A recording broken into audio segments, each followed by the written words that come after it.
it is more about a collective. You know, the success of political parties is the ability to listen to another person and allow them to feel that they are part. You said that when people are like, oh, you know, Julius is a dictator, he's going to be a dictator, watch out for him, watch out for him. And you said something so interesting. You said, listen, you become what you know and what you admire.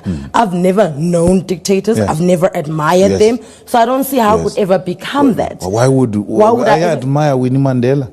Yeah, I want to be like Winnie. I want to be like Nelson Mandela. I want to be like Peter Mokaba. I want to be like Biko and liberate the mind of African people. And all of these people I mentioned are not dictators, not even Chavez, not even Fidel. So it is absolutely wrong. I mean, where would I have learned dictatorship from? I don't have such ambitions. You see, my problem is work ethics. When it comes to that, I don't compromise because when you are given a task, you must perform it. And that's going to make us friends. If you don't perform the task, we can't be friends. Because I can't say I've got 4 soldiers, but in reality I've got 3. Because I plan according to 4. And that's why the other 3 is going to be defeated. Because the plan includes the 4th one. But the 4th one is not there. He's here for alcohol. He's not here for the cause. He's here for personal glory. So work is what must be done. And we are Peter Mokaba as products.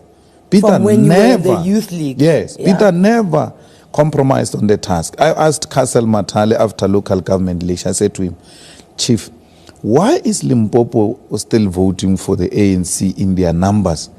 Because the ANC is not doing anything for those people there, but those people are still loyal. He says, we worked under Peter, where each one of us given a village to build the ANC there.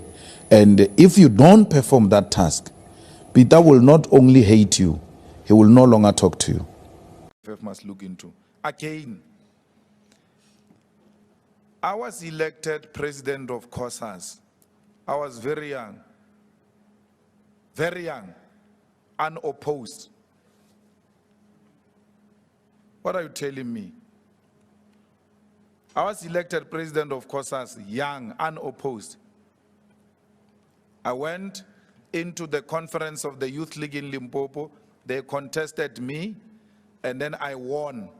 Subsequent to that, no one ever contested me. It's not EFF, it's the Youth League. I found it there, I didn't come with it. With old people, MECs and all of that. When I got elected, the secretary of the Youth League, how old was I? Was I 18, 19, 20, somewhere there? With old people. Contested me, I defeated them. They lost a complaint. The ANC said, no, conference went well. Subsequent to that, no one contested me. Why? Because I was dictator to these MECs and these elderly people that were way older than me. People were there long before me. I'm a dictator to them. When I got elected the secretary of the Youth League, Mbalula didn't want me, Malusi Gigaba didn't want me, Zizi Godwa didn't want me. Out of my work ethics, they said, this boy, even if you don't like him, you can't falter him when it comes to hard work in the organization. They changed against their own people who were disrupting PEC meetings of the Youth League. They turned against them and said, what is your problem? Why don't you want this guy? Because this guy organizes Youth League events in this province. Mbalula even made a point that since this guy got elected the Youth League secretary in this province, I've never addressed empty chairs like I used to before. Those are the people who didn't want me to be the secretary of the Youth League, but came to accept that this guy, you may have problems with him, but when it comes to the organization, I don't allow that. Oh, are you disagreeable though within the EFF? I mean, does someone disagree with you and live to tell the tale?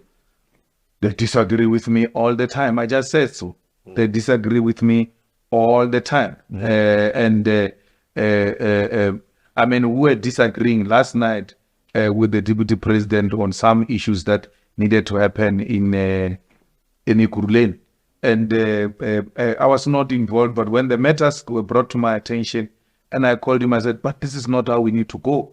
And then he expressed his views, and he expressed them strongly. And I said, guys, this is what the deputy president feels strong about.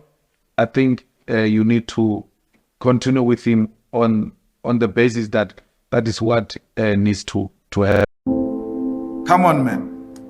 Stop being lazy thinkers. Why would this guy be a dictator of all people? My simple thing of being re-elected unopposed, or all the time being elected unopposed, is very simple. I work very hard. I work very hard. I don't take anything for granted. You give it to me, I will work on it and perfect it. I pay attention to the smallest detail. I know everything that is happening in this conference. Smallest detail. Even if you want to hate me, you'll come to accept that no, but it doesn't matter what we think of you. So I'm not a dictator, I'm a hard worker. I work hard. I come from nothing. I didn't dictate to anybody to be where I am here. I come from nothing. I come from a domestic worker who suffered from epilepsy, single mother. I worked my way up here, single-handedly, knowing where I come from. So I don't care who thinks what about me. Nothing. Because I know everything else I have, I've worked for it and I've earned it. It is those who can't defeat me who call me names that I'm a dictator. How better?